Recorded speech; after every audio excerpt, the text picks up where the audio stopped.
mais ça va mal depuis 15 ans.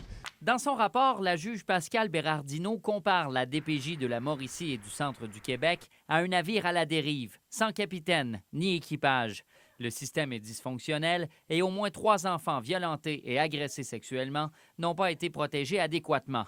Leur calvaire s'est prolongé parce que les procédures judiciaires qui visaient à les retirer de leur milieu ont été retardées pour différentes raisons. Ce qui s'est passé à Granby, ça s'est passé à Granby, ça aurait pu se produire partout au Québec. Et je suis obligée de vous dire que malheureusement, ça pourrait encore se produire. Ils sont restés dans un milieu de vie non sécuritaire parce qu'une première intervenante chargée du dossier était en congé de maladie et ne pouvait donc assister à la suite de l'audition.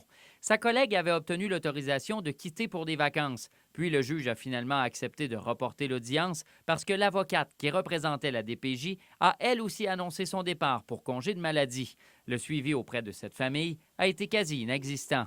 Ça fait longtemps que ça dure. Ils n'ont pas assez de personnel, il n'est pas assez formé. Puis c'est pas de la faute des intervenants. Quand c'est un régime qui dure depuis plusieurs années, c'est sûr que nos gens sont épuisés. Il y a des gens qui quittent pour aller ailleurs. À un certain moment, plus personne ne remplissait le mandat de protéger les jeunes. La juge souhaitait s'entretenir avec la directrice de l'organisation, un rendez-vous auquel elle ne s'est pas présentée puisqu'elle s'apprêtait à quitter pour la retraite. À un autre moment, une intervenante a admis devant la juge être peu préparée pour son témoignage à la cour. Donc, ils s'occupent des plus urgents, mais tous les enfants méritent qu'on s'occupe d'eux, que ce soit de la violence ou de la négligence. La direction de la protection de la jeunesse affirme qu'elle va désormais réviser l'ensemble des dossiers lorsqu'un intervenant quitte pour un congé de maladie. Ça permettra, selon elle, d'éviter un autre vide juridique. On a préféré aujourd'hui décliner toute demande d'entrevue.